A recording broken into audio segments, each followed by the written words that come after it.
You're listening to the BBC World Service. I'm Tim Franks with a Newshour special about events in Libya. If you were listening to our programme at this time yesterday, you'll have heard our reports live from the US Embassy in Cairo about the protesters who'd breached the perimeter walls and ripped down the American flag. They'd been incensed by the appearance on the internet of an insulting film about the Prophet Muhammad. The demonstration had been angry, but hadn't appeared particularly threatening. Then, just after we'd come off air, came news that the US consulate in Benghazi, eastern Libya, had come under attack. This turned out to be a far more violent incident. 4 American officials died, including the US ambassador to Libya, Chris Stevens.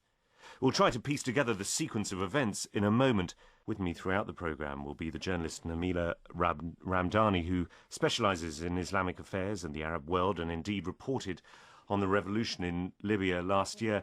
And Nabila, we heard in that report from Ray Furlong that clearly this caused shock in the States, this incident.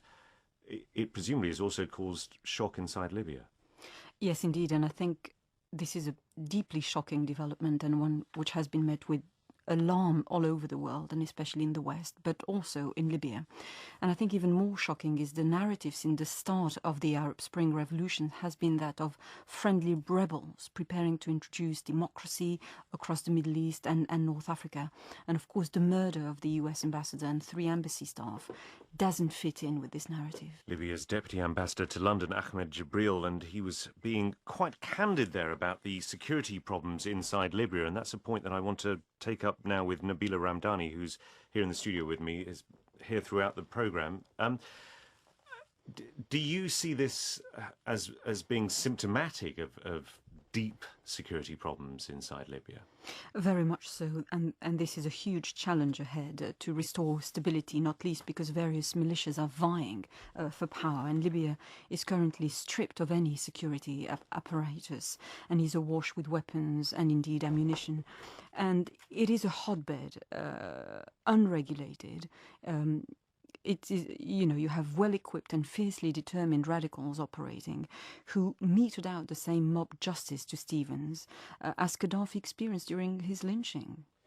We also heard from the Deputy Ambassador there suggesting that he might have to, or Libya might have to rely on some sort of outside intervention. Do you see there being appetite for that throughout Libya, or is that just a government official talking off the top of his head? I think so. I think the feeling, speaking to people in Libya, there is a sentiment that the countries involved in the conflict, essentially Western countries, America, Britain and indeed France, who have helped in toppling Colonel Gaddafi, have now a responsibility to restore stability by demilitarizing the conflict and getting rid of the weapons. Nabila Ramdani will be returning to you throughout this special programme from Newshour on the events in Libya. In the studio with me, as she has been throughout the programme, is the journalist Nabila Ramdani. She's an expert on Islamic affairs and the Arab world. Nabila, it is the 12th of September today. It was the 11th of September yesterday. Are we to read anything into that, do you think, or is it simply coincidence that the death of the American ambassador took place on 9/11? I don't think there is any coincidence in the fact that Mr. Stevens was murdered on the anniversary of the 9/11 attacks on the USA, and it comes straight after calls, in fact, to avenge the death of Abu Yahya al-Libi, who was second in command of Al-Qaeda, and he died in a drone attack in northwest Pakistan in June. 24 hours before the attack in Libya, there were calls posted on jihadi forums to avenge the death of the Al-Qaeda militant who died. And the logic by militant Islamic radicals is that in the same way that the CIA and the US military have been determinedly assassinating figures like al-Libi or indeed Osama bin Laden since the start of the war on terror, so the terrorists' surviving supporters have been implored to fight back in kind. So this attack in Benghazi may not have directly been to do with this video that has been deemed very insulting to the Prophet Muhammad, but there have been protests elsewhere, haven't there? Yes, indeed. And it has to be stressed that there are suggestions in Libya that the violent Sunni Islamic group known as Ansar al-Sharia has become notorious in Libya for carrying out executions in Libya's second city, Benghazi, since the toppling of Gaddafi, and indeed carrying attacks against other Western interests. The protests elsewhere, it's one thing to react to blasphemous insults, but it's quite another to carry out murder. Nabila, for the time being, thank you. Well, through the programme, listening to all our comments has been Nabila Ramdani, a journalist and expert on the region. Nabila, summing this up, do you think that we will look back on the death of the American ambassador as just an unfortunate incident, or do you think it will or could alter relations between parts of the region and the United States?